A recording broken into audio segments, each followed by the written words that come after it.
বাসায় অনেক মানুষজন আসলে নাস্তার একটা ভিন্নতা চলে আসে। আজকে আমাদের ভিন্ন ভিন্ন ধরনের নাস্তা নিয়ে আসা হয়েছে, আর নাস্তায় ছিল ঝালে ভরপুর। বাসায় ঝালমুড়ি আলুর দম কিনে আনাতে আমার মা তো বলেই দিয়েছে, এটাও আবার কিনে খেতে হয়, বাসায় তো আলু আছে, একটু বানিয়ে খেলেই তো হয়, কে যাবে এখন আলুর দম বানাতে।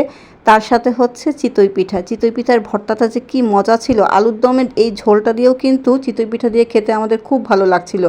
শুটকি ভর্তাটা খেতে এত মজা ছিল, ঝাল ঝাল, তার মধ্যে শুটকির ফ্লেভারটা নাকে আসছিল, খুব মজা লাগছিল খেতে।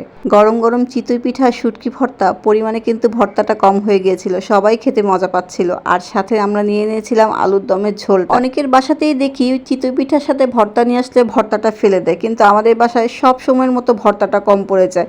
আর আজকের আলুর দমের টকটাতে তেঁতুল দেওয়া হয়েছিল, খেতে অনেক মজা লাগছিল। আর এখানে দেখেছেন ঝালমুড়িতে কিন্তু মরিচের পরিমাণটা অনেক বেশি, নাগামরিচও দিয়েছিল। সবাই এক চামচ করে খেতে খেতে কখন যে ঝালমুড়ি শেষ হয়ে গেছে অনেকে তো ভাগেও পায় নাই। আর এরকম ঝালমুড়ি, যে ঝালমুড়ি না খেতে চায় সেও এক চামচ হলে মুখে দিবে, কেউ কিন্তু ভাগ ছাড়তে চায় না। তো ওদের বাবাকে বললাম আগে এক চামচ খেয়ে নাও, পরে বলবা ভাগে পেলাম না। শেষে আমাদের ছিল দুধ বাদামে ভরপুর লাচ্ছা সেমাই।